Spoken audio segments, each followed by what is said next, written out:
السلام عليكم، كيفكم؟ إن شاء الله كلكم تكونوا كويسين. أنا أمل. اليوم حاعمل معاكم أسهل حلا في الكوكب بعجينة البيف باستري. عندي 6 مربعات بيف باستري. حأقسمهم مثلثات زي كده. هو الحلا من كتر ما هو سهل أنا مستحية أوريكم هو، بس إنه يعني أذكركم فيه، عرفتوا؟ هو يروح عن البال من كتر ما هو سهل. المهم دحين المثلثات هذه في الكورنر تحطوا شوية نوتيلا، ممكن تستبدلوها بجبنة كيري، بشوكولات شيبس. المهم إنه بس الكمية لازم تكون مرة بسيطة، أقل من ملعقة صغيرة علشان لا تخرج معاكم.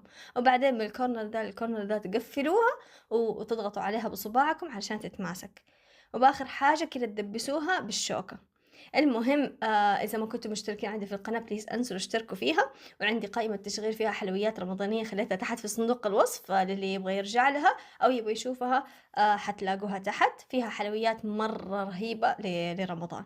وبعدين في الآخر دهنتها بشوية حليب سائل زي ما انتم شايفين. وآخر حاجة كمان حأرش عليها سكر أبيض، بس كده عشان حيعطي شكل حلو، كمان حيديكم طعم حلو.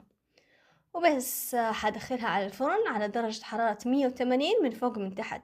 تقريبا حتاخد معايا من 20 دقيقة 25 دقيقة ألين ما تستوي معاكم وتصير بدا الشكل. ما شاء الله تبارك الله، شوفوا كأنكم سويتوا حاجة، انتوا أصلا ما سويتوا ولا أي حاجة. حيلا 5 دقايق والله وتكون مخلصة.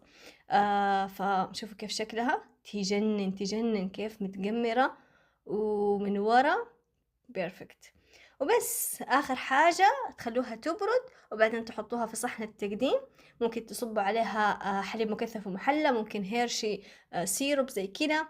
المهم ما في أسهل من كده. وبس هذا هو الفيديو حقي لليوم، إن شاء الله يكون عجبكم، ولا تنسوا تلايكوني هو. وبس.